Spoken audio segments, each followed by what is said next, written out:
New at 10, a top LA lawmaker tells us he's met with President Biden, the administration, to urge immediate action as 120,000 Armenians are facing a humanitarian catastrophe. Christina Pascucci visited Armenia recently.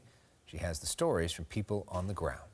They want to eliminate people living here. The only road connecting us to the whole world is closed. Gayan Baglarian lives in the disputed territory of Nagorno-Karabakh, internationally recognized by most as being within Azerbaijan borders, but populated and controlled by native Armenians who have lived there thousands of years and call it the Republic of Artsakh. Can you hear me okay? Oh, no.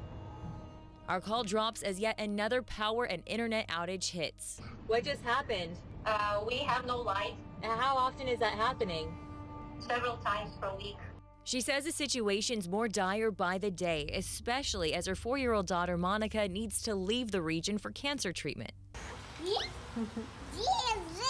I'm being really concerned about my child because she cannot eat healthy food these days. There's no food actually, like no vitamins, no fruits, no vegetables. There's an imminent threat of genocide right now. Los Angeles City Council President Paul Krikorian oversees a city that's home to the largest Armenian diaspora, a city that voted to recognize Artsakh as an independent republic. He and Mayor Bass are urging the White House to send humanitarian aid. Last week, the Senate did the same. Right now, the only lifeline corridor between the Republic of Artsakh and the rest of the world is the Lachen corridor. And that corridor has been blockaded by Azeri troops with the support of Russian troops who are supposedly peacekeepers in the area. Hundreds are reportedly awaiting much-needed surgeries. Children cannot get to school. There's no gasoline for buses. What is your message to the world? My main message, don't be indifferent. Azerbaijan's ambassador to the UN calls these claims fake. We're hearing reports of people out of food, out of medicine, a humanitarian crisis. There's a Lemkin Institute, which is an independent body that just said that Armenians are on the brink of genocide. There is no sense in over-politicizing the situation along the Lachen Road. There is no humanitarian crisis. Other actors like Russians, like ICRC, like medical ambulances, they're freely passing. While the blockade continues, tensions remain high in Armenia since the 2020 war.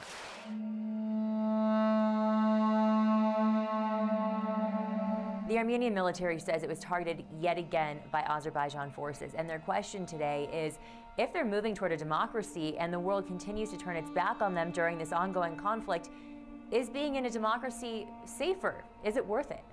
I was recently in Armenia and spoke to the deputy foreign minister. There are questions asked.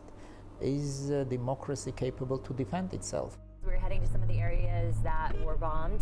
We visited border conflict areas where people are suffering, like 82-year-old Greta, who fled Azerbaijan for Sok only to have her home bombed. A couple of seconds wrong time in, they would have died with all the family members. She says she now lives in her car. Is that your granddaughter? Oh, she's so cute. This grandmother says most in her town know someone who's died. This mother dreams of a world where her daughter can go to cancer treatments without fear of a blockade. She hopes the international community chooses to act. Our ancestors lived here, they were born here. We just want to live peacefully on our land. Christina Pascucci, Fox 11 News.